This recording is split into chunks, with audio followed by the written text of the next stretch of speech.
We've got Vincenzo Scarpetta with us from London now, a policy analyst at the think tank Open Europe. Lovely to have you along with us. I can't decide on this one. Part of me is thinking Tsipras is going back on everything he said, and the other side is saying, of course he's going back on everything he said, because they were going to have to, you know, what he put forward before the election was never going to be truly possible. So which is it? Has he just capitulated?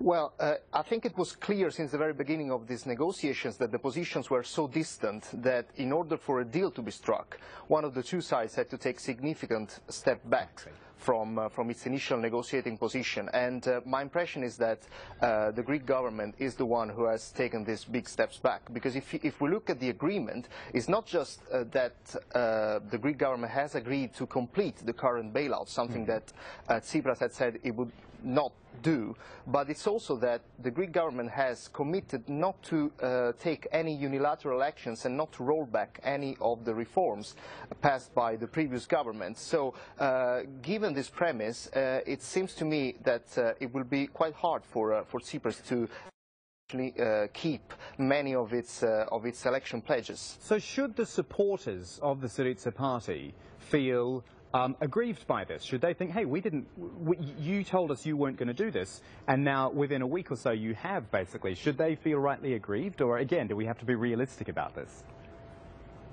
I think the domestic political fallout is going to be one of the most interesting aspects, because we have listened to the words, to the statement made by Prime Minister Tsipras this morning, and of course now the Greek government will be trying to sell this as a victory at home. I think it will be a pretty hard sell because on many points the Greek government has actually capitulated. I mean, it's important to bear in mind that we are only talking now about a tentative deal for a short-term extension of the program. So the long-term poker game is still on, and we will have to see now, because during these 4 months now the Greek government is supposed to be negotiating a new contract, a new longer-term deal with its Eurozone partners. So there's still a lot to play for, but for now I think if we exclude some concessions which are of course important on primary surplus targets, so some fiscal leeway on austerity,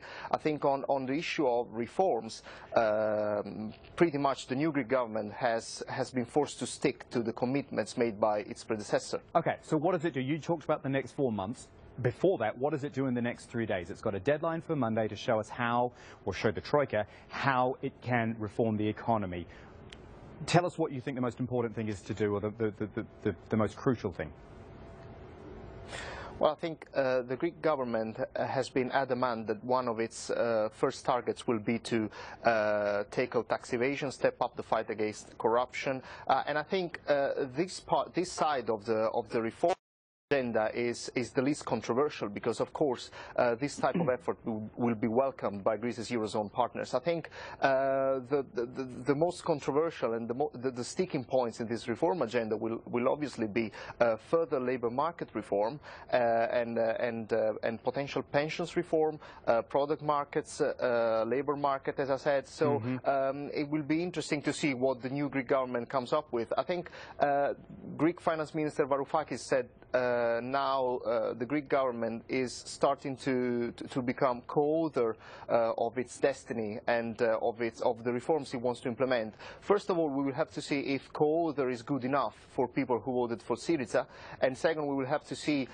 in practice what it means, because the substance hasn't changed much, meaning that this reform list will have to be approved by what we now have to call the institutions. We cannot call the Troika anymore, because the new Greek government doesn't like the expression the Troika, but the three institutions, the European Commission, the European Central Bank and the International Monetary Fund, they will still be playing an important role in monitoring the implementation of the program. So even if now officially the word Troika is not being used anymore as an olive branch to the new Greek government, I think the substance of and the role played by these institutions stays. Vincenzo Scarpetta, very good to talk to you. We thank you for your time.